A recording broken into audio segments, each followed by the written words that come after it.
let's move on to an explodey beverage. Yes, Gunpowder Milkshake. And, right, hear me out. What if, right, John Wick, but women? That's it. That's the review. What's that, Grace? Contractually obligated minimum review length? Who signed up for that? I did? Well, damn me. Damn me to hell. Oh, all right. Now, action film from Netflix doesn't yet have the same run for the hills quality warning as science fiction film from Netflix, although it's getting down there. So we trepidatiously approach Gunpowder Milkshake, in which we find Lena Headey's Scarlet in Elite Assassin for The Firm, having to go into hiding for mysterious reasons, leaving her daughter in the care of Paul Giamatti's Nathan, her handler in that there firm. Said daughter grows up to be Karen Gillian's Sam and, well, like mother, like daughter. However, spanners are interfaced with the works when her last assignment goes south, with the son of a local crime outfit run by Ralph Ineson's Jim McAllister getting a case of ballistic lead poisoning. This will soon catch up with Sam, but not before she's told to track down and kill someone who stole money from the firm. In the process of doing so, she'll find out that the crime was actually done in order to pay for his young daughter, Chloe Coleman's Emily's ransom to a bunch of kidnappers. At which point Sam decides to go off mission, rescuing Emily while the McAllister gang shake the firm to the extent that they're happy to give up Sam in exchange for peace. Hence, a great amount of firepower is soon levelled at Sam, but she will receive some unexpected help from her returning mother and her friends Carla Gugino, Michelle Yeoh and Angela Bassett's group of librarian assassins, I guess. Now, to be fair, I didn't dislike my time with Gunpowder Milkshake, which was an amiable enough watch as far as this sort of thing goes. I might even have felt a bit more receptive to it in a theoretical world where Nobody wasn't released a few months back, or the John Wick films existed, or the John Heroic Bloodshed films, but as it stands, this just kind of falls to the bottom of that pack.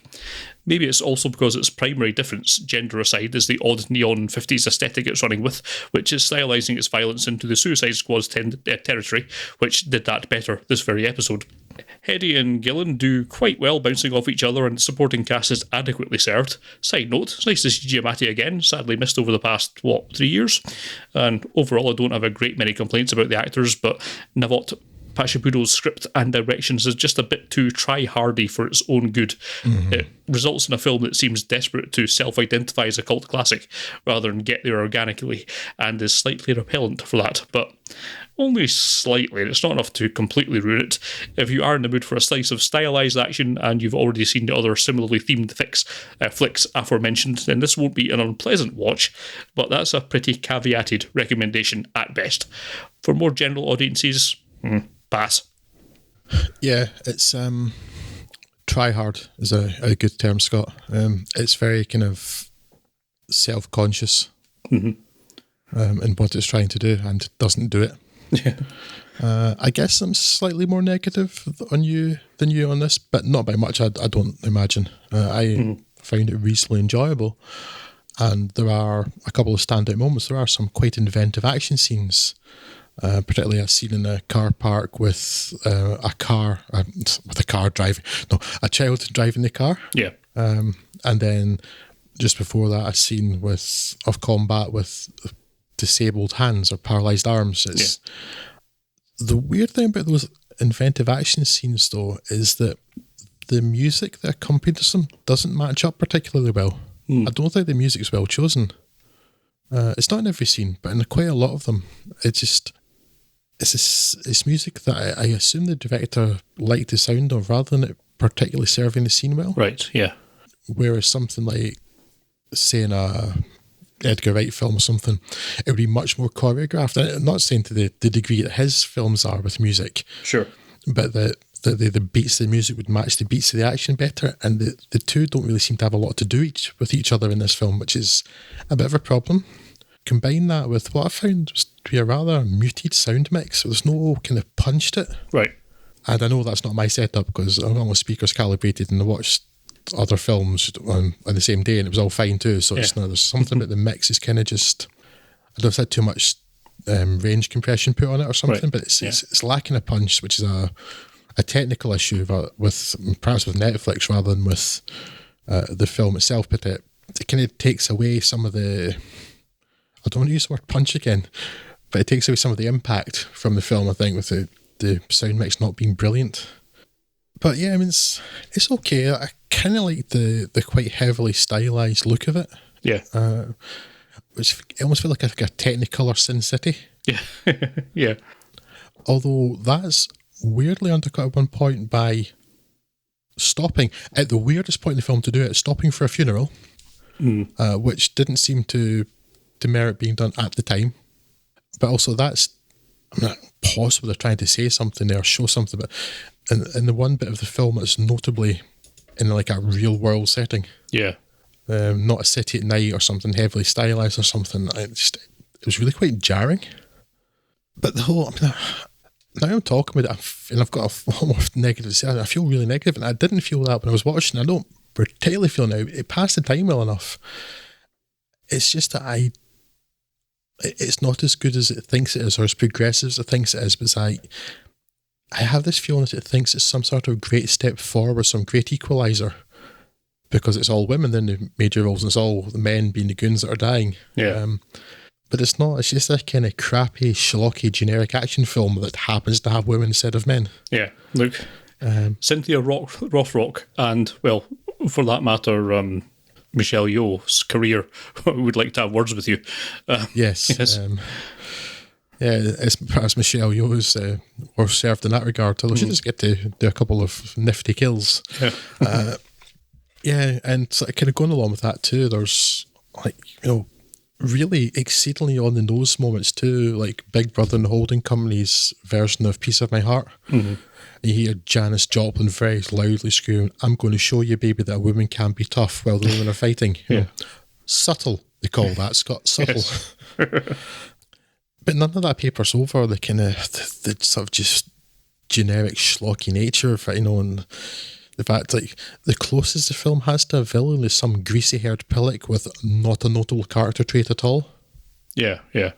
Like, unfortunately the whole film's a bit meh. Like, I do feel negative now, because I didn't particularly enjoy Karen Gillan, or not that I didn't like her either. I was thinking about this, and I've not seen her in a lot, and I can't remember how she was in Jumanji. Or the remake of Jumanji. Welcome to the Jungle, was that the first one? Yes, was that the yes, second that's one? the first one, yeah. First remake, yes. Yes. So I can't remember whether I liked it or not, but given I liked that film quite a lot, I suspect I did. But in this, she felt constrained, or her range was constrained. Yeah. There wasn't a lot of emotion in it, but I did wonder, and it's what I wish I could remember Jumanji a bit more clearly, whether that's due to the strictures of putting on that accent. I don't know if it's as much that. I mean, the character herself is a little bit stunted. I mean, it's maybe a bit of column A and a bit of column B. I've seen her before being a lot more charismatic and likeable, but obviously this is not a role where she's trying to be charismatic or likeable, or in fact quite the opposite. So I don't necessarily hold it against her in terms of her performance. I hold it against it in terms of the script. I think it's more a script problem than a Karen Gillan problem. It may be too, because like one of the other touchstones I have for this, and it's a very similar performance in terms of range and vocality to the first Guardians of the Galaxy film. Sure, yeah. Although I'm one of the rare people who think the second Guardians film is considerably better than the first. Most other people feeling the same other way around for some reason.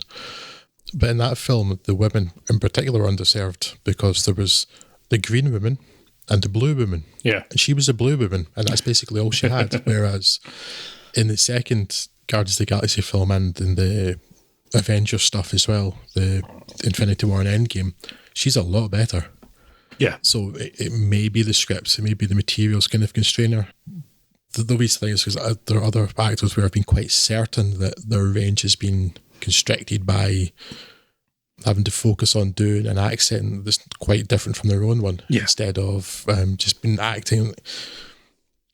I mean, I know she's supposed to be raised in America, although also it's meant to be America, but they haven't bothered to disguise any of the German license plates or the German buildings or anything. So weird. Because a lot of it was shot in Berlin, I think. Or maybe Munich, I forget which. I think Berlin. So yeah, they haven't bothered to disguise that. So why have her raised in America her mother's played by an English woman using her natural accent. Why couldn't she have been Scottish? Yeah, very she strange. used a real accent, and I would have see if that might have felt quite different. Yeah.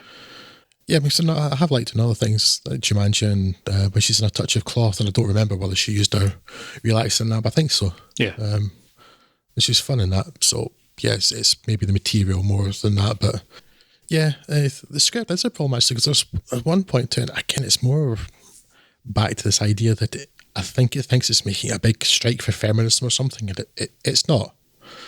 Because when there's that guy who's, I suppose he's top villain, but he's barely in the film, so he doesn't count. And he's sitting in the diner and he goes, I've always considered myself a feminist, and then tells this boring little tale that in fact has sod all to do with feminism or non-feminism. Yeah. Yeah.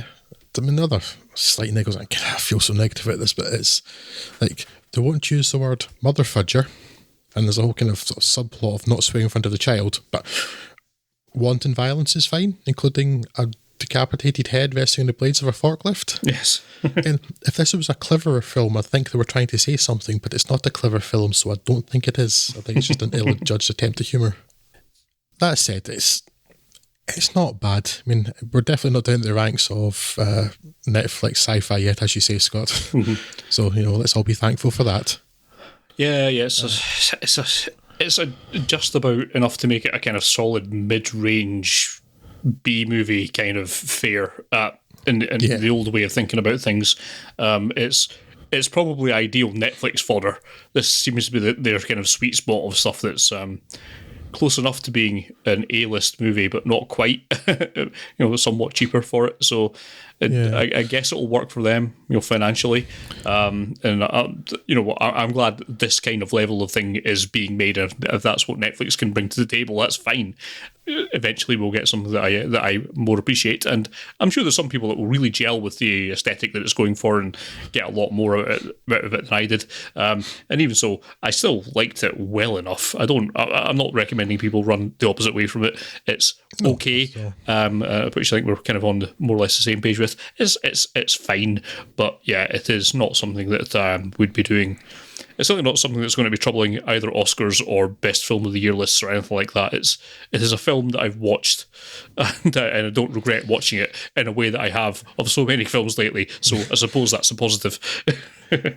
Yes, I did enjoy it. It was reasonably entertaining, and it's not one of those films that immediately fell apart afterwards. Like all the issues I had while watching it, still enjoyed it. If there's one other thing, it's that, and there has already been a sequel greenlit, I believe, it did feel like it was aiming to be a franchise rather than just a solid film to begin with. Like it felt like it wanted to, be picked up for several films. Like that's quite cynical. Yes. Like that.